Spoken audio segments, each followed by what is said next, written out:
बड़ी साहब एक बात रह गई थी, एक खान साहब ने बात की, हम भी उनसे रिक्वेस्ट करना चाहते हैं कि लेकिन जो उन्होंने कहा है पहले मैं सुनवा दूं और उसके बाद हम इस पर बात करेंगे। सुनाएं जी क्या कहा। ये जो लंदन में दो अहम फैसले कर रहे हैं, क्या इलेक्शन जल्दी होगा या लेट होगा, और दूसरा फैसला है कि आर्मी चीफ कौन बनेगा। शहबाज शरीफ प्राइम मिनिस्टर है, क्या इससे नहीं पता कि इतना सेंसिटिव मामला आर्मी चीफ की सिलेक्शन का, ये कैसे एक मफरूर उससे कैसे कंसल्ट कर सकता है। ये ऑफिशियल सीक्रेट्स एक्ट की वायलेशन है और इसके ऊपर हम अपने वकीलों से बात कर रहे हैं, हम इसके ऊपर एक्शन लेंगे। अच्छा मुझे एक बात करने दे, हम रिक्वेस्ट करते हैं खान साहब से कि आपने राय दे दी, बहुत अच्छी राय है, खुदा का वास्ता अब इसको, वो पीएम है जैसे भी हैं आपके सामने, मैं आपको सफ़ेद कागज़ पे लिख के देता हूं कि अगला आर्मी चीफ जो भी होंगे वो किसी पार्टी के नहीं होंगे, हालात ही ऐसे नहीं है, वो किसी पार्टी के नहीं होंगे, आप एक्सेप्ट करें और फैसला जल्दी होने दें प्लीज, इसको ड्रैग ना, हमारी रिक्वेस्ट, हमारी खैर क्या औकात। कादी साहब ये तो उनका अपना हक है, पॉलिटिशियनों ने अपनी पॉइंट स्कोरिंग करनी होती है। अपोजिशन लीडर कोई भी हो, उसका आर्मी चीफ की तैनाती से कोई लिंक नहीं है। वजीर आजम एक हकीकत है, शहबाज शरीफ है, वो करें मुकाए ख़त्म करें, वो ख़त्म करें। हाँ, और इसमें किसी दूसरे पॉलिटिशियन को इंटरफेरेंस ना आईनी इजाज़त देता है, ना कानून देता है, ना अखलाकियत देता है किसी भी सूरत में। जब नवाज शरीफ साहब ने बाजवा सबको किया, उनका अख्तियार था। जब इन्होंने एक्सटेंशन दी, सारी जमातों ने मतलब के जो भी तरमीम की, पीपल्स पार्टी ने परवेज़ कियानी सबको दी, तो मेरा नहीं ख्याल कि इस चीज़ पे हर सियासतदान को, आज बिलावल साहब भी बोले थे हो इमरान खान की सारी सियासत भाई, वो उनकी असल मौक़िफ़ है कि साइफर के तहत रजीम चेंज करवाई गई जिसके आप हिस्सेदार हो।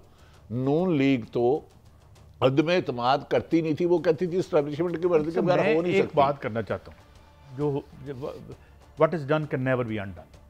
और यार आगे चलें, तुम्हारा मुल्क डिफ़ॉल्ट कर रहा है, आप इतने खौफनाक इकनॉमिक, आपके इकनॉमिक विजिट जो आए हैं आज आपके, मैं फिक्र अभी आएंगे हम उस स्टोरी पे। ओ यार खुदा के लिए, माजी को हम रोल बैक नहीं कर सकते, हम आगे जा सकते हैं। तो इसको ये जो हुआ ना हो गया। अब ये प्रॉब्लम क्यों हो रहा है, जब 85 बंदों की गवर्नमेंट होगी ना, तो फिर उनके जो सारे लोग हैं ना वो अपनी अपनी मर्जी के जो है वो करेंगे, और पीएम साहब जो हैं वो चूंकि उनके पास मेजॉरिटी नहीं है, ये प्रॉब्लम हो रहा है। भट्टी साहब आपने असल बात कर दी, जब आप 155 वाले बंदे को हुकूमत से उतरवा दोगे एक रजीम चेंज के तहत, ठीक है, उसके बाद 13 जमातों को ज़बरदस्ती बैठा के उनकी हुकूमत बनाओगे, ज़बरदस्ती, और उन्हें जोड़े भी रखोगे, जबकि उनके मंशूर भी अलग, रास्ते भी अलग, इलेक्शन भी अलग लड़ना है। फिर वो हर आदमी चाहेगा इसमें अपना हिस्सा डालना जिसका आइनी और कानूनी तौर पर उन्हें इख्तियार नहीं है। मैं समझता हूँ वज़ीर आज़म पाकिस्तान को अल्लाह ताला, शहबाज शरीफ साहब सुना है कोरोना हुआ, सेहत दे, फौरी तौर पर इसको फैसले को कर लेना चाहिए। 25 को क्यों कराना चाह रहे हैं? क्या इमरान खान का लॉन्ग मार्च देखना चाह रहे हैं? देखे ना आप, ख्वाजा आसिफ साहब ने जो आखिरी फरमाया, भाई 29 से आप 20 दिन पहले कर दे, ये चैप्टर ही क्लोज हो, लोग अपनी बातें करें, मुल्क को डिफ़ॉल्ट की तरफ जा रहा है, उसकी तरफ आओ। बिजली महंगी हो रही है, पेट्रोल महंगी हो रही है, 800 अरब के आप लोगों पे लगाना चाह रहे हैं टैक्सेस, लेकिन कादी साहब क्यों नहीं करते? क्योंकि इनके पास करने के, बताने के लिए कुछ नहीं है। हमने गरीबों के लिए क्या किया?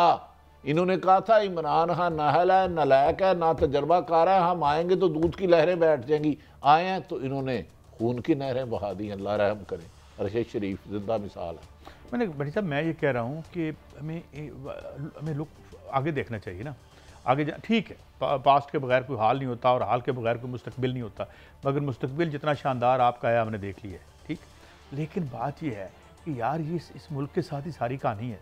अब बैठो, खान साहब को डेट दो, इलेक्शन की डेट दो जब भी आपने देनी है, और उसके बाद जनाब खान साहब आप अनडाउटेडली जब भी इलेक्शन होंगे free and fair, you have a future in इस मुल्क की पॉलिटिक्स में। और मैंने वैसे एक अंदाज़ा भी लगाया है, खान साहब ने कहा यह कि उन्हें कुछ ख़ास ऐसी जल्दी भी नहीं है, बिकॉज वो पॉलिटिकली गेन कर रहे हैं। आए रोज़ जिस जो मैशत के इशारे आ रहे हैं, जो बोझ पड़ रहा है, वो खान को मिल रहा है सब कुछ, उसको तो फ़ायदा मिल रहा है जितनी देर ये गवर्नमेंट लंबी चलेगी। मगर सवाल ये है कि मैं ये क्या कह रहा हूँ, मैं ये कह रहा हूँ कि यहाँ पे यार ये सोचो कि ये गैस की आपकी लोड शेडिंग आ रही है, 24 घंटे में से 6 घंटे आपने ऐलान कर दिया वो मिलेगी। एलसीज का प्रॉब्लम आ रहा है, अप फ्रंट 100% वो मांग रहे हैं, इसका आप क्या करोगे? जो खौफनाक माशी इशूज़ हैं भट्टी साहब, उस पर बिल की बात करनी है, ये करें। कहीं सर मैं आपसे बिल्कुल इख्तलाफ करता हूँ। आपने बिला वजाना इतने लोग नजायज़ तरीक़ों से अरबोपति बनते हैं, उनके पीछे पड़ गए। माशी प्रॉब्लम, बिजली की कीमत में इजाफा गरीब का आम शहरी का मसला, पेट्रोल की कीमत में आम शहरी का इशू, गंदुम की कीमत में इजाफा आम शहरी का इशू, बेरोज दिहाड़ी नहीं मिली आम शहरी का इशू। ये जो लोग हैं आपके 2-4 या बड़े हुक्मरान, इनके तो प्रॉपर्टी बाहर है, इनके तो बड़े बड़े डॉलर 180 में लेते हैं तो 230 पे डॉलर चले जाता है। इन्हें क्या प्रॉब्लम? ये तुम्हारे आवाम का मसला क्यों हल करे? क्या आवाम इनको लाई है? लाया तो कोई और है। तुम बकौल इमरान खां के एक साइफर चला डोनाल्ड डू की तरफ से, वो बासित साहब तो सफीर उसके जरिए आया, उसके जरिए कर दिया। हर चंद के उनकी स्टोरी को ट्विस्ट किया गया था जो फाइनेंशियल टाइम्स में आई थी, लेकिन खान साहब का ये नुक्ता नज़र जो हमसे गुफ्तगू में भी बात हुई कि भाई जस्ट लुक फॉरवर्ड, और उन्होंने ये भी बात की थी, मगर उनका कोई हाथ भी तो पकड़े। अब सवाल ये है भट्टी साहब कि इस वक्त दुनिया भर में तहरीकें उठ रही हैं, यूरोप में उठ रही हैं, ईरान की आप मिसाल नहीं दे रहे, खबरें नहीं आ रही वहाँ पे लोग, और माशी मसाइल पे उठ रही हैं, ठीक है। इसी और आइंदा आने वाले दिन ये जो जिसे विंटर ऑफ डिसकॉन्टेंट कहते हैं, ये इसमें कोई सेनर वॉइस कोई ऐसी नज़र आती है आपको? अब खान साहब आ रहे हैं, अब बंदा अगर लेके वो पहुंच जाते हैं तो फिर क्या करोगे आप? काजी साहब पिछले साल 15 नवंबर 2021 में वज़ीर आज़म मोहतरम इमरान खान साहब से गरीब कसम पुरसी की हालत गुजार रहा था। आज 15 नवंबर 2022 है, गरीब उससे बुरी हालत में गुजार रहा है। मेरा एक मौक़िफ़ ये है नहायत अदब एहतराम से, जो भी पॉलिटिशियन आता है अवाम उसका इशू नहीं है, सिर्फ अवाम का नाम ज़रूर कहते हैं ना, सियासत अवाम की, जमहूरियत अवाम के जरिए, अवाम के लिए, अवाम के साथ, तो इनका तल्लक ही कोई नहीं है। माफ़ी चाहता हूँ, ये चोर दरवाजे बंद करें। एक बात तो सोचे ना, इस मुल्क के बेनिफिशरी तो पाकिस्तान के क़याम के मकासद तो क्या थे, मैं उसकी तफसील में नहीं जाता। मौज मेला तो 1-2% ने किया ना, ठीक है, वह इधर के मौज, अपने मौज मेले का सोच लो, और की करना जे भट्टी साहब कायदे आज़म ने 1948 में कहा था कि सरकारी अफसर किसी सियासतदान के ज़ाती गुलाम नहीं, आइन और कानून के। तो आपके 95% सियासतदानों के गुलाम हैं, आपके सरकारी अफसर सियासतदानों के गुलाम हैं। मैं भट्टी साहब कहता मुतहत हैं, और मुझे बहुत खौफनाक चीज़ें हैं। अभी हम जब इमरान खान की स्टोरी पे आएंगे, जो एक JIT या LMC बनाई है, उन बेचारों की जुर्रत है कि जाके शहबाज शरीफ को शामिल तफ्तीश करें। वो बेचारे DIG की टांगें काँप रही हैं, बल्कि कांपे टाँक रही हैं। जिसको सरबराह बनाया है गुलाम मोहम्मद डोगर को, उसे फेडरल हुकूमत सस्पेंड कर चुकी है, हाई कोर्ट रिजेक्ट कर चुकी है, सर्विस ट्रिब्यूनल से लिया। क्या वैसे मजाक भाई साहब, ये मुल्क कोई आइन कानून है? ये मुझे बताएं, इससे मज़क्का हेज़ क्या है कि 10 दिन से वो दफ्तर नहीं आ रहे, लोग रुसवा हो रहे हैं। और ये नून लीग ये कहती है जी इमरान खान पे हमला ही नहीं हुआ। यार वो मौजाना तौर पे बच गए, उन्हें अपने ऊपर कातलाना हमले के मुल्ज़मान को पकड़ने की बजाय अपने ज़ख्म लोगों को दिखाने पड़े। अरशद शरीफ को शहीद होकर बताना पड़ा मुझे इस मुल्क में ख़तरा था। उसने तो वज़ीर नहीं बनना था, वो तो सरकारी ओहदा लेने को गाली समझता था एज ए जर्नलिस्ट। बाकी तो ये ले पॉलिटिशियन, इनका हक है, ये इन्हीं का काम है हुकूमत करना।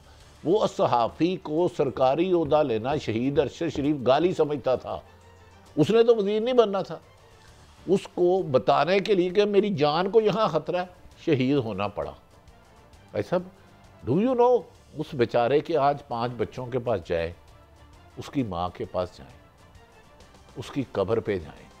अब मुझे बताएं, उसके आज तक मुकदमा दर्ज नहीं हुआ, आज तक कातिल नहीं पकड़े गए, और टीम दुबई सैर करने चले गई। और भाई पहले ये तो बताओ यहाँ मुकदमा किसने दर्ज करवाए? आप दुबई जाओ, करो सैर, आप कीनिया भी जाओ। अब कुछ लोग तशद्दुद उस पर 100% हुआ है, तशद्दुद वो तो अब आ गई सारी 12 कुछ लोग कहते हैं नहीं हुआ। तो मेरे भाई ये बता दो, और 12 जख्मों के निशान क्या? नहीं, कीनिया पुलिस का पोस्टमार्टम कुछ और कह रहा है। कीनिया पुलिस ने तो ये दावा किया था मिस्टेकन आइडेंटिटी के तहत मारा गया, फिर वो मान लो बात। क्यों उस शहीद के साथ मजाक कर रहे हो यार? खुदा रसूल का वास्ता है, अगर हम उसको इंसाफ नहीं दिला सकते, मैं अपना तस्लीम करता हूँ, लेकिन मुतालबा करता रहूंगा खुदा रहा उसके कातलों को पकड़े।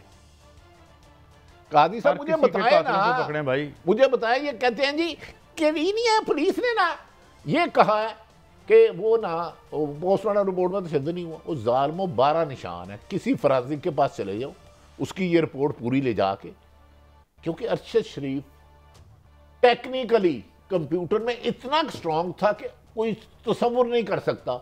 यकीनन उससे पासवर्ड लेने की कोशिश की होगी, उससे पूछा होगा किस किस के साथ राब्ते में।